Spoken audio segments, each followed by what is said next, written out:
Hey everyone, today we will talk about how accurate are the claims made by the Kerala Story, the recently released movie. So the Kerala Chief Minister Vijay slammed the makers of the Kerala Story, saying that at first glance the film appears to peddle the lies aimed at creating the communal polarization and spreading the hate propaganda against the state. So what was the Kerala Story plot? Actually, who have not watched it, so the film plot follows the story of a group of women from Kerala who are converted to Islam through force and go on to join the Islamic State of Iraq and Syria, that is ISIS. Ada Sharma plays the character of a Fatima, a Hindu Malayali nurse who converted to Islam and then joined the ISIS. Before ending up in Afghan jail, she identifies as one of the 32,000 girls. Remember, this number mentioned in the description box of the film's trailer on YouTube. Now it has been changed to 3. So the film's most controversial claim thus far has been said that approximately 32,000 girls have gone missing from southern state, allegedly after being forcefully, deceitfully converted to Islam and then recruited by Islamic states, while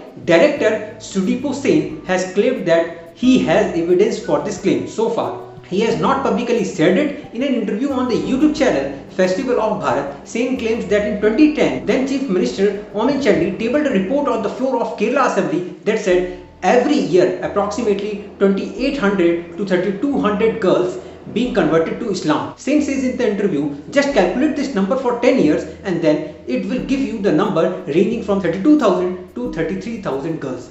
The number quoted in this film. So according to the Sen, Chandy denied those figures when Sen questioned him, but he has the document to prove his claim. In 2019, then Minister of State from Home Affairs G. Kishan Reddy told Parliament in written reply that NIA, the National Investigation Agency, and the state police forces have registered cases against ISIS operatives and sympathizers and have arrested 155 accused from across the country so far. So the Indian security establishment has approached the issues of IS influence on India with caution. According to US State Department report titled Country Reports on Terrorism 2020 India, there were 66 known Indian origin fighters affiliated with ISIS as of November 2020. What about those 4 girls whose story portrayed in the film? So the film claimed to be based upon the story of 4 women who converted to Islam and travelled with their husband to Afghanistan to join ISIS between 2016 to 2018. So they are currently incarcerated in an Afghan prison. In December 2019, interviews of 4 women from the Kerala,